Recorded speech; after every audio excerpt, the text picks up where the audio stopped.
Yeah, all good. All good. Morning. It's a beautiful, peaceful morning here. It's really early here, roughly about 6:30. I love going for these really peaceful morning walks when there's hardly anybody about. It's really, really peaceful. It's a nice, fresh spring morning here. And I was doing a bit of reflecting recently. A couple of months ago, I did a video, and this lad put a comment on the video um, about when I used to work, in a factory, um, basically sort of hauling these big carpets from one end of the factory to the other type thing. And he was a top bloke, to be fair, if he's watching this video, yeah, top man. And yeah, it was a great experience. It's 1996, in northern England. I found some sort of temp work in the factory, and around that, I was sort of doing some trialing with football clubs and playing some semi-pro football as well. And I was sort of, doing some coaching courses as well, doing a bit of coaching on Saturday mornings, the Bobby Charlton Soccer Academy in Hopwood, at Hopwood Hall College, Middleton campus. And it sort of taught me a lot, really. It brought back a lot of memories, to be fair, for me. And yeah, for me, sort of, and I even sort of reflected further back than that, because I've mentioned before, I grew up playing street football in Sydney, southwest Sydney, and you're playing from street football. It never really played for any team as such, other than local teams. But then I started playing state league. A mate of mine, Lolo used to train with, he sort of kept saying, why don't you go play for state league and this, that and the other. So, had a few trials here and there, eventually found a team and played for a few teams. And I suppose at that point, the opportunity came up in 95 to go out to Italy and some trials. And then I would travel around Europe a little bit, and went out to Romania as well, until eventually I ended up in England, late '95. But more to the point, I mean, to fund the trip for me, I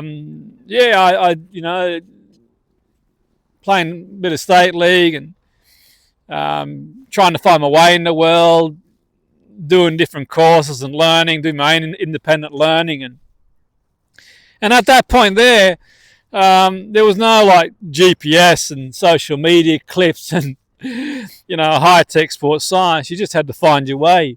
And I found a track coach. He was based at Narrabeen, and he'll help me a lot. I put on a lot of pace working with this track coach based at Narrabeen, and that sort of helped a lot. And but even in '96 in England, I also hooked up with a conditioning coach, Chris Butler, his name was. He was the conditioning coach of Wigan Rugby League at the time, but he also was a track coach as well. And he kind of took me under his wing. I trained individually with him to sort of, boost me fitness levels, so to speak. And it's pretty tough going, because you work in the factory, you're doing some trialing, football training. But it was great. It was fantastic. And every now and again he'd take me, probably a handful of occasions, to train the rugby league team, the odd weight session, and the runs up Riviera Moors as well, which was fantastic. Great experience. But more to the point for me, I think for me, when you look back to sort of fund the journeys, I worked in factories administration as well. 94 to 95, I worked like doing mail, like a clerical role, the Commonwealth DPP. And I used to take about 2 hours for lunch. We used to play sport at lunch. I'd start really early, and I'd go to the gym as well. And that was a great place to work. I think that, in terms of the, great bunch of people. And, but, I'd literally just do admin work and delivering mail, that sort of stuff, really. But, it's one of them, really. I think these are the things for me that they might not seem sort of glamorous, obviously, at the time anyway. But looking back, it taught me something important. sometimes the work you do behind the scenes makes the dream possible. It was never about where I played or ended up, so to speak. And, it's the people you meet, the lessons you learn along the way.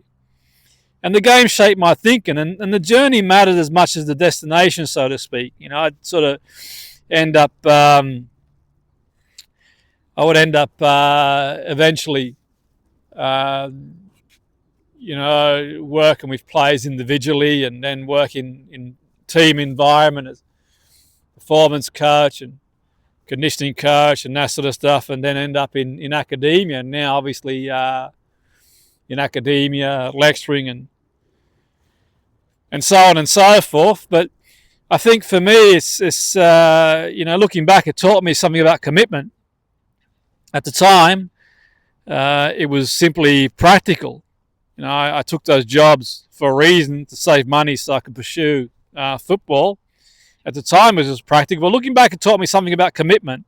That dreams look ordinary from the outside, but they're built through routine, through sacrifice, and doing what needs to be done.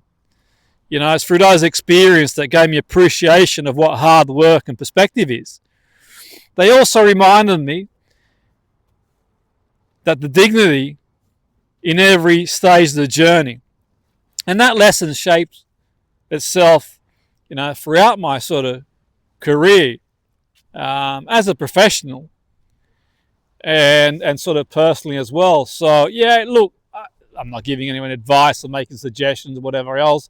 I'm just sharing my own reflections. But it's always good to hear your thoughts as well. So that's my sort of take on it. But it's always good to hear other people's thoughts and reflections as well.